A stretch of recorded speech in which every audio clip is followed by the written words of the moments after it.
Hey, everybody. Welcome back to Success by Design. I am so glad that you are here because we're talking today about something that makes even the most patient, values-driven leader want to quietly bang their head against their desk. If your team keeps asking you questions that you know you've already answered, today's episode is for you. Before we go any further, let's start how we always start with two truths and a lie that are going to give you a lot of insights into how today's episode is going to work. Truth number one, possibly, or lie number one, if your team keeps asking you the same questions, it feels exhausting and inefficient, and it can make you question whether you are actually cut out for leadership. Number two, most leaders assume that this is a communication problem or a documentation problem. And number three, the solution is better explanations, more SOPs, and possibly even replacing the person asking the questions. One of those is a lie. We're going to come back to it at the end of the episode.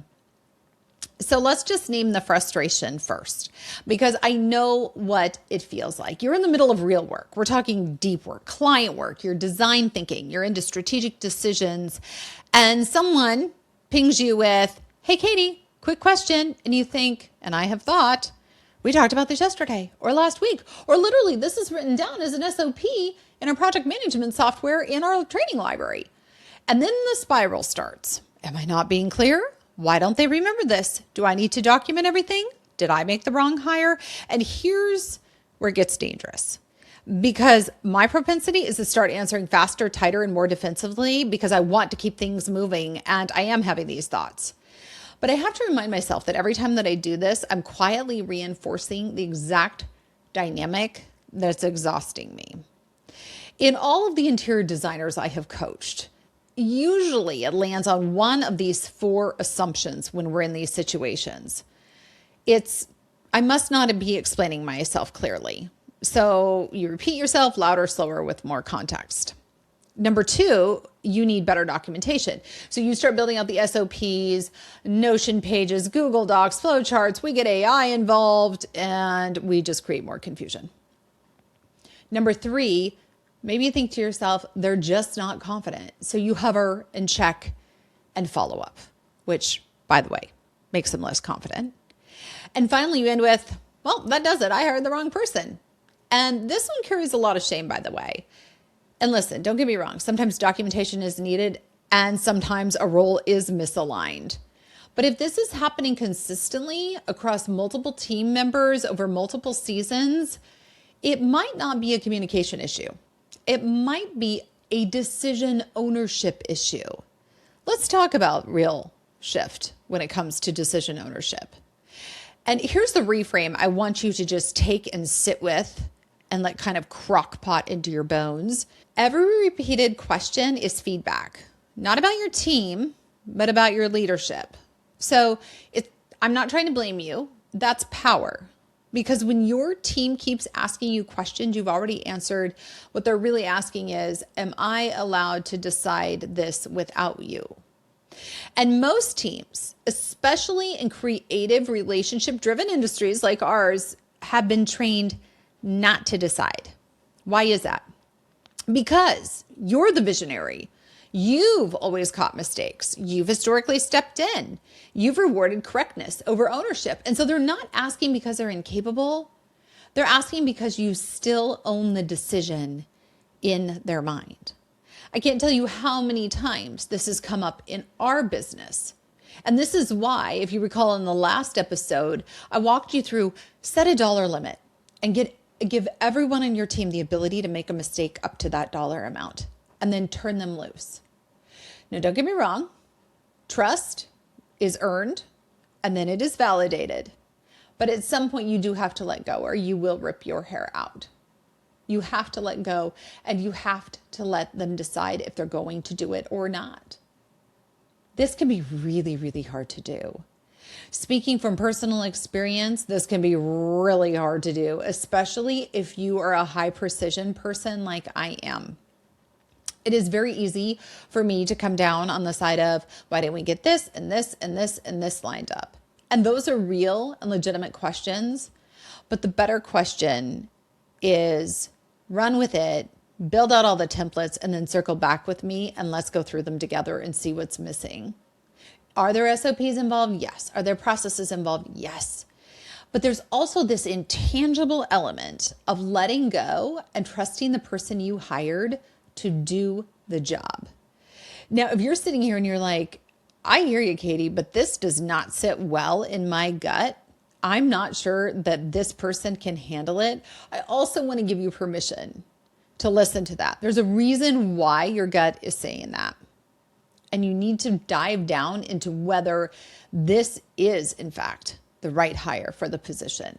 And when you're doing that audit, I want to come back to this idea of repetition. If you are finding that this is happening across team members, across positions throughout your organization, that's a cause for concern. In fact, we just went through this recently on our team, and I realized that we did not have a clear command structure of who was reporting into who. So everybody was asking everyone all the questions. And it felt good because we were all having all these communal events and powwows and all of these things where we all got together.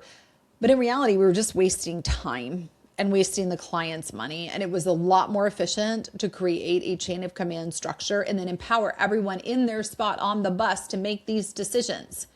In fact, we even changed our project management software and who has visibility to which projects so that they don't get distracted by other people's projects. They're working on their own, which is exactly how it should be. And that was the decision I had to make as a leader when I realized we have too much, if there is such a thing, collaboration, and nobody knows who's actually driving this bus besides me.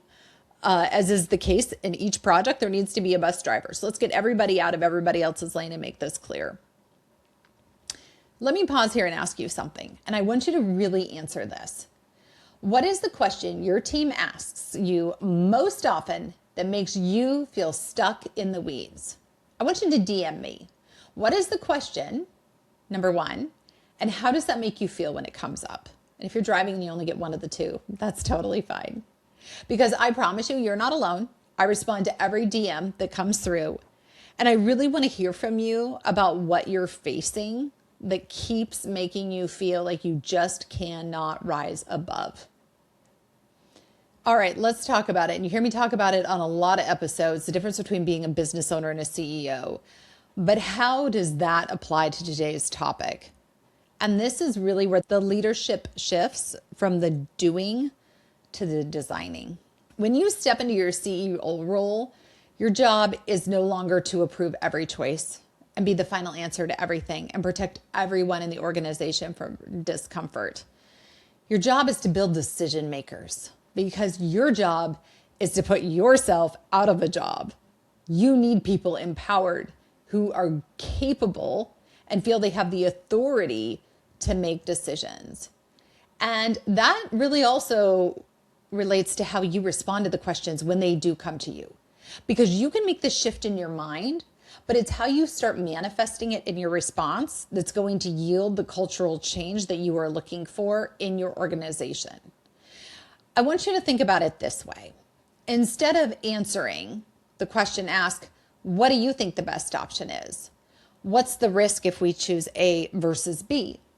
What would you decide if I wasn't available? What parameters do you need from me to own this? Now, I'm not going to lie. As a type A firstborn who likes to get things done, this can feel a lot slower at first. In fact, it can feel downright uncomfortable. And worst of all, for all of us type A people, it feels like letting go of control at the end of the day. But I want to encourage you with this. This is the way to teach judgment and not dependence. If your Slack channel is blowing up every day, if your team members are calling you every day, if they're banging on your door in every meeting, we have a problem. Houston, we have a problem. And here's how we're going to fix it. Letting go of control is hard. It is one of the hardest leadership shifts I've had to make. And by the same token, taking back control when someone has not earned it is also equally as frustrating. But I built ColorWorks by being the one who knew. Way back in 2007, when I started the company, I was the safety net, I was the closer, and I was the fixer. And then there comes this point, and it happened after the year we grew 15x, and I realized Yeah, so if everything hinges on me, this entire business is going to collapse like a house of cards. So I started doing two things. First of all, I defined decision lanes. Not everything needs approval. Some decisions have to be fully owned by team members. That's why you set that dollar amount, you set the scope, or you set the risk level. This is why we just introduced in our software only seeing the projects you are actively working on to make it simple. Because remember, clear is kind and keep it simple, the kiss analogy. I'm not going to call you stupid. Y'all are way too bright for that. Okay, and I also normalized thoughtful mistakes. And if someone made a decision inside their lane and didn't go great, we didn't punish it, we reviewed it. Why did this happen? How did this happen? In fact, we had someone on our team who made a error in the amount that was put into a contract to the tune of about $5,000. That was not a fun moment. And here's the thing. She felt horribly. She picked up the phone and called me after I identified it and said, is this the contract that really went out? We went back to the client and we said, hey, we made a typographical error. That's not correct. Do you mind if we update it? The client was great with it. I personally called as the CEO and let them know. And you know what? There was so much gratitude in the heart of the person who pushed that out. And honestly, it's never happened again. But that's how confidence is built. She felt like she could come forward and say, yeah, I did do that. If your team doesn't feel safe deciding, if she hadn't felt empowered to go issue that contract, they're going to keep outsourcing their authority to you. And didn't you hire them to outsource these problems to them and these challenges and these design decisions? Now we have to let them do it. All right. How hiring connects to this. And this is so important because a lot of times we hire people we like. But who you hire is absolutely everything. And it may be the person you need. Maybe it's not the person you necessarily want. In the words of the great song, right? You can't always get what you want, but you always get what you need. That's how you should look at hiring. If you're hiring people, though, that you don't trust to make decisions, you're never going to let go. And if you never let go, then they never step up. Think about it like raising kids. In order for a kid to learn how to walk, you've got to let them fall. This is just part of it.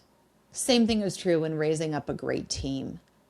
Leadership requires alignment, though, between their role clarity, the trust that you do or do not have in them, and the power they feel when it comes to decision authority. Because let's be very clear here for a minute. You're not hiring extra hands. You're hiring judgment.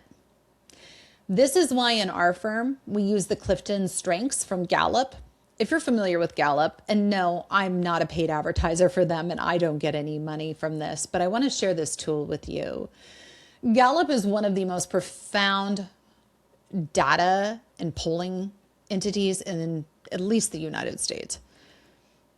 They have a beautiful thing called the Clifton Strengths that we run everyone on our team through to make sure that they're fitting into the spot they need to be fitting into. It's 200 questions. That's super fast. You make a decision, either A or B. Next question. A or B. Next question. And it lets you know how they function in a work environment. Are they an achiever? Are they an actualizer? Are they a communicator? And it'll take and rank all of these for you. So you can take someone who might be client facing and say, we need a high amount of woo, and that is one of the categories. Or we need someone who's an achiever behind the scenes, or a problem solver who's getting things done. In fact, we have gotten so strategic about our hiring that I want to share our process with you because I think it's a really good one. And it's one that's been fine-tuned through a lot of mistakes that I hope you don't make. First of all, yes, we start with the resume and your portfolio. We got to see what you can do. If we like what's there, we will email out to you, ask you to submit a 2-minute video about you, about your interest in the job, where you are in the country, what you like to do, anything else you want to share with us. There is so much that can be gleaned from the nonverbals, the communication style, and whether someone is technologically savvy enough to email that video over. I have been surprised over the years of how many people fall off at this step. Then, if that all looks good, then we send them the Clifton strengths. We know what job we want to put them in, but let's go get their strengths. And I always tell them, there's no right or wrong answers. This is just about you logging in. You're going to get the results. We're going to get the results, and we get to see how you like to work. If those top 5 strengths align with what we're looking for in the position, then and only then do I sit with them as the CEO and interview them. I cannot tell you how much time and energy and frustration this process has saved me. And someone who's willing to walk it, it can be super efficient. It doesn't have to take a long time. But it shows you their level of interest in the job as well. It has turned out to be a great tool to be able to bring people on board. Also, there's this magic thing called 90 days.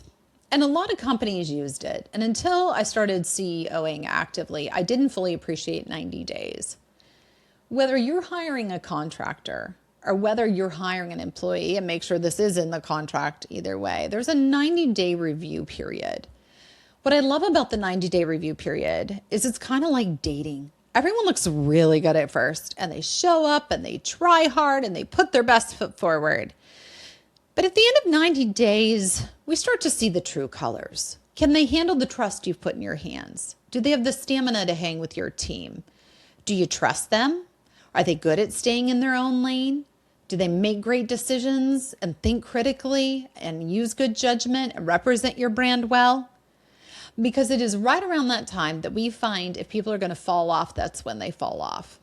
Just mark it on your calendar. You might be surprised what you see, but also let them know up front, hey, we're going to check in 90 days, see how this is feeling to you, see how this is feeling to us, just see where we're kind of at.